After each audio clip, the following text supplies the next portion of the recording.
Baik, bismillahirrahmanirrahim. Assalamualaikum warahmatullahi wabarakatuh. Baik, di sini saya Nur Hadiansyah izin membuat tugas ujian tengah semester kajian tahun akademik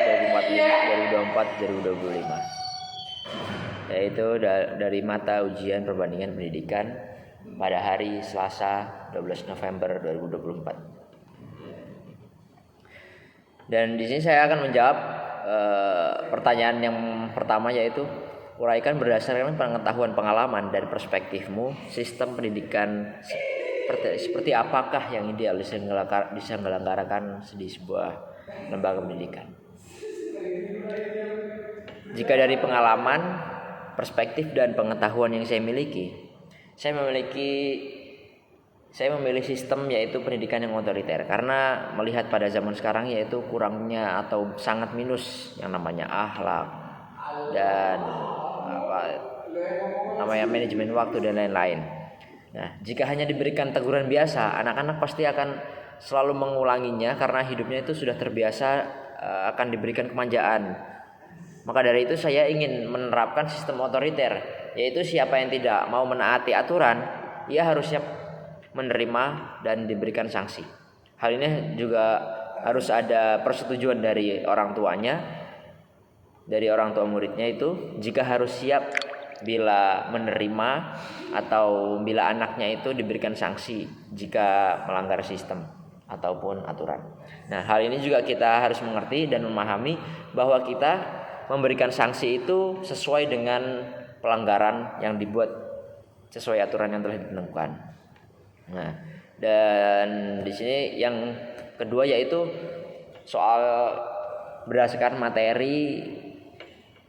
Nah, tadi seperti itu sistem yang saya inginkan dan sesuai pengalaman dan pengetahuan saya seperti itu.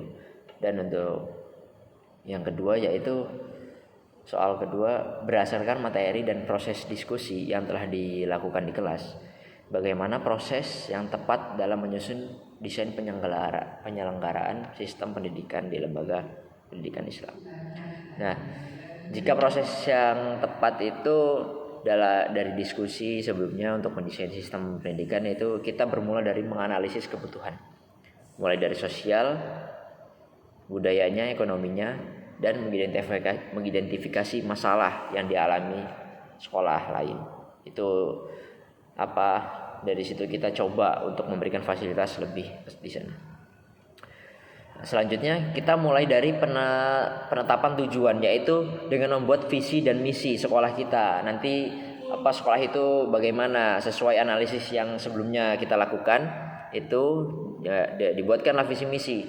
Hal ini harus mempunyai tujuan yang berkelanjut untuk beradaptasi dengan teknologi untuk kedepannya, dan yang tercakup 3, yaitu kemampuan kognitif, afektif, dan psikomotorik.